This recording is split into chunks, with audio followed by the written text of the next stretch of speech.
Hello. Hello. Hello. And today I'd like to talk to you about the third voice.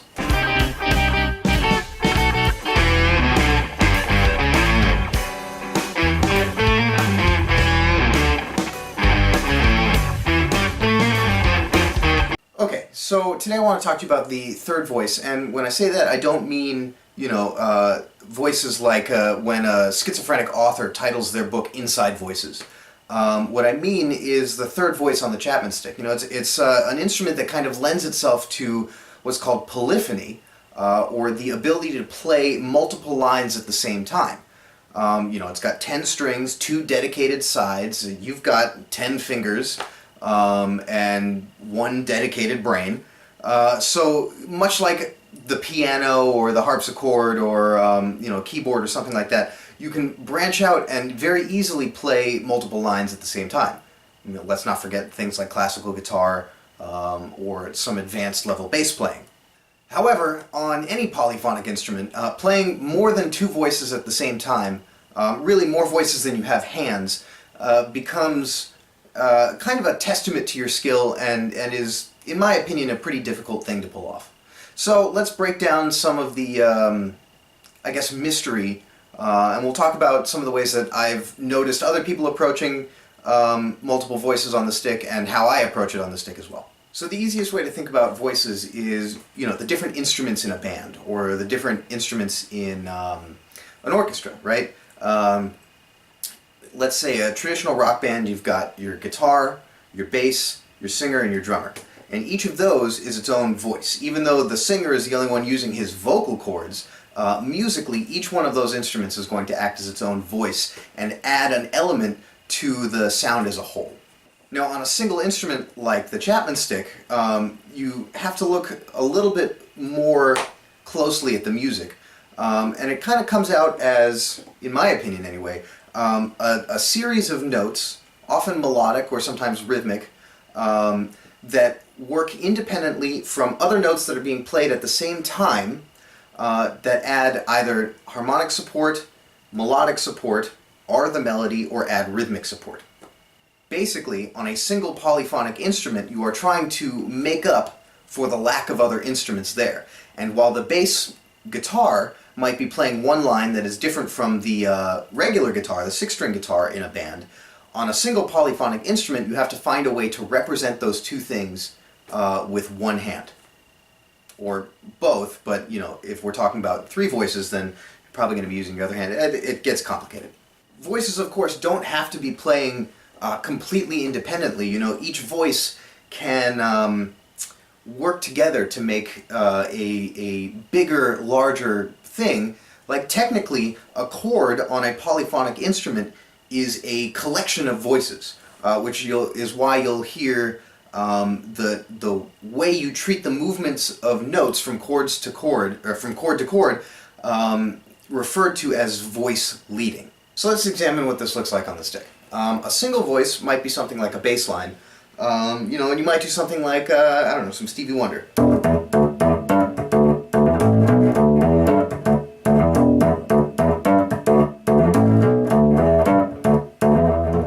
There's only really one thing going on.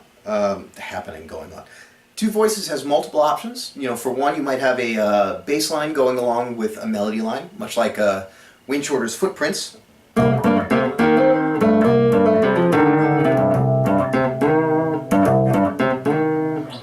might have a bass line and some chords going on at the same time.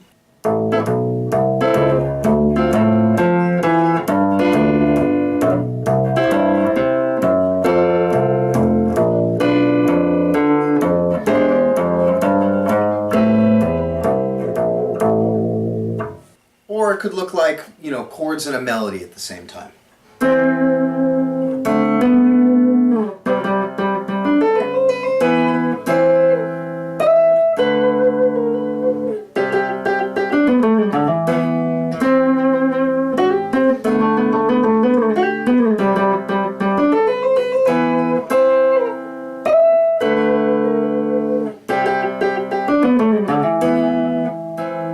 So as we've seen, this pretty much just leaves, one side per voice, right? Bass side is playing like chords or a bass line or and the treble side is like playing chords or a melody or something, or maybe the bass side's taking a riff while you take chords on the treble side, whatever.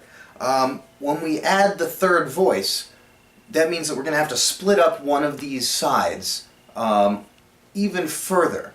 You know, split 5 strings down to, you know, 3 strings and 2 strings, or you know, sometimes 3 and sometimes 2, basically 2.5, right? So that we have, you know, are able to trick the ear into hearing another musical voice. So let's talk about a couple of the techniques involved in doing that. The first technique I'm going to talk about is basically melodic harmonization, right?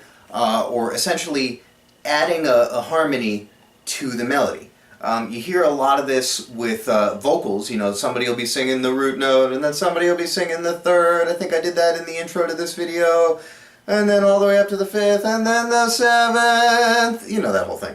But on the stick, you know, we can do something like play 2 notes at the same time in a manner that where one note is the melody and the other is kind of supporting the melody and adding more depth to the melody over the chords. We'll take a look at the A section to my song from my solo album, Jerisa. It's this thing in 7/8 with this groove underneath it that goes like this.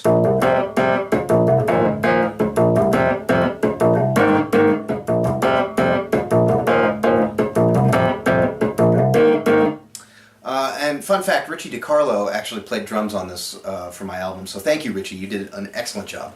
But the part as a whole goes something like this.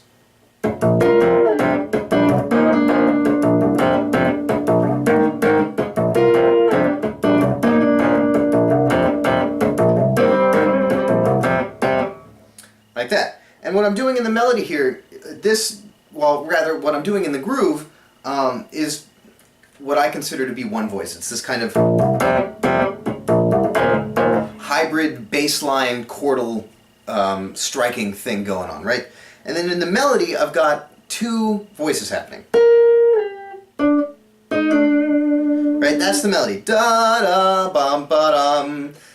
That's what, you know, if you were to sing this, that is the line that your ear would pick up on that you'd start singing, right? But alone, it doesn't quite sound complete. So I've got this other voice underneath it. And that's it. And together it sounds like this.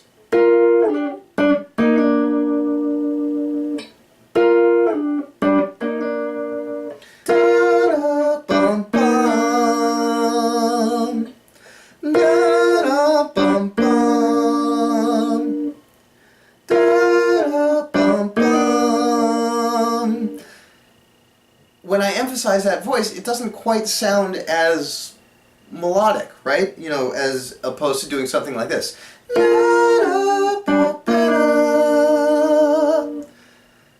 And so, just by harmonizing the melody with another note, I have added a third voice to my playing. The next example will be from the arrangement I did of Gymnopédie No. 1 by Eric Satie.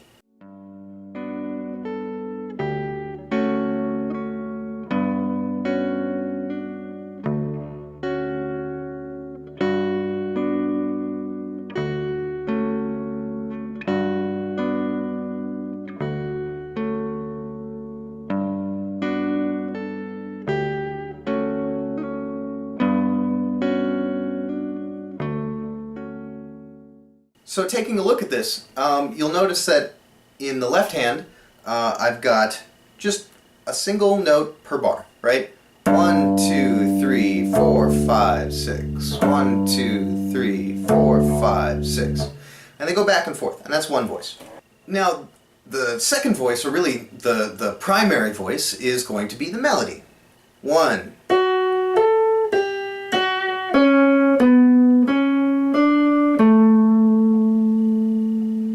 But we're still missing something, right? We're still missing these pulsing chords that are repeating their way throughout the entire song. 1, 2, 3, 1, 2, 3, 1, 2, 3, 1, 2, 3.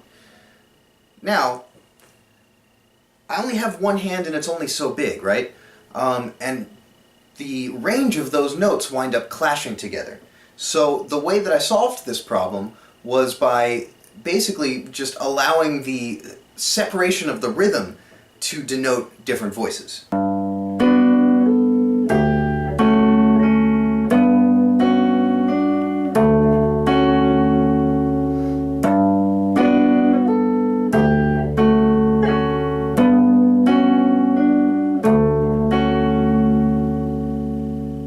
So what I'll do is I will strike the chord as it is, like in the second beat of the first part of the melody. The whole chord sits there, like this. And then, I kind of let the ear trick itself. I let go of that middle voice to reach up to the top voice there in the melody. Downbeat on the second bar is alone, and then it's the chord again. But you're listening to this motion. So what the voice that you hear the most is da da da da da da bum. So in that third bar, when I've hit this note, the next melody note is here. But the chord comes in at the same time, so I just fill out the rest of the chord.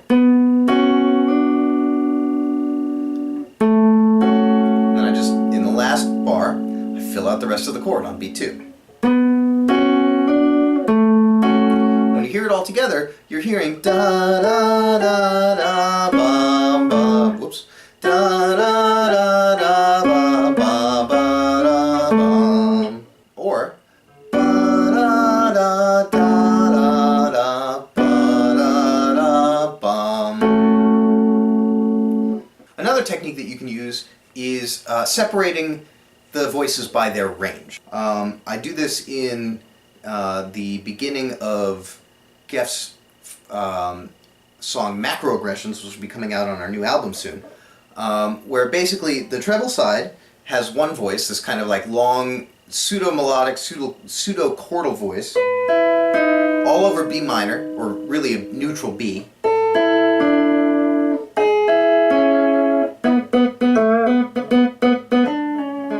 In the bass, I'm just holding down this low note right here.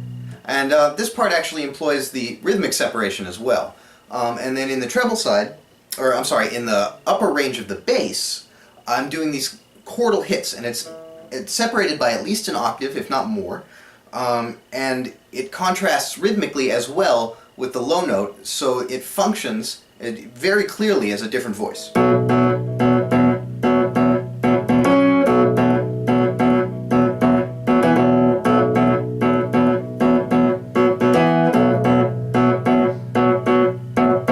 Altogether, it sounds like this.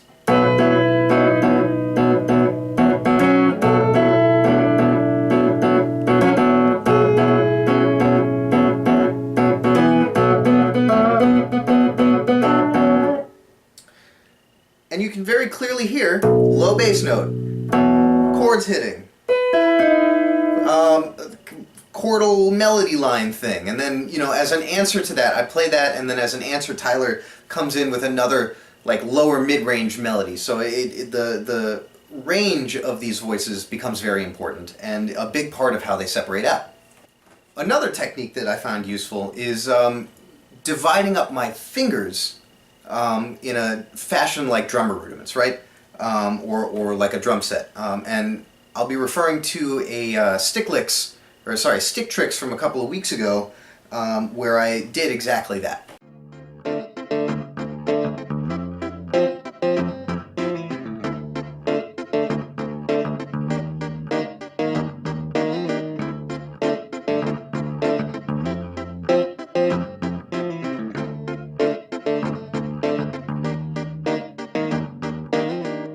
So the reason this works so well is because the drum set as a whole, each drum is actually its own voice being orchestrated together by the drummer to sound like a single percussion section. And so when you think about the stick like that, like how in that Stick Tricks video I've got a kick drum, a snare drum, and a hi-hat, I've already right off the bat got 3 voices. I've got my hi-hat.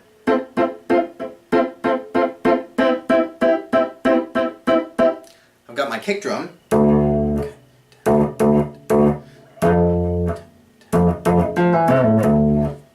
toms really. Then I've got my snare.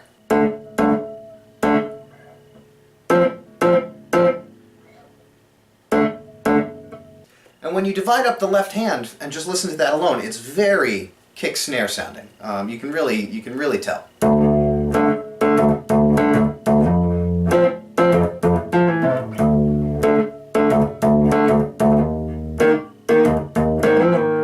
Now, of course, I've written them, the left hand that is, as kind of a single voice, just because when you're reading drum set on the stick, it's a little bit easier to read that way. But just looking at the range and the rhythmic separation combined, it really is, it becomes obvious as you play it that it is more than one voice. So those are just a few techniques. I find that the true mastery of them comes from mixing and matching.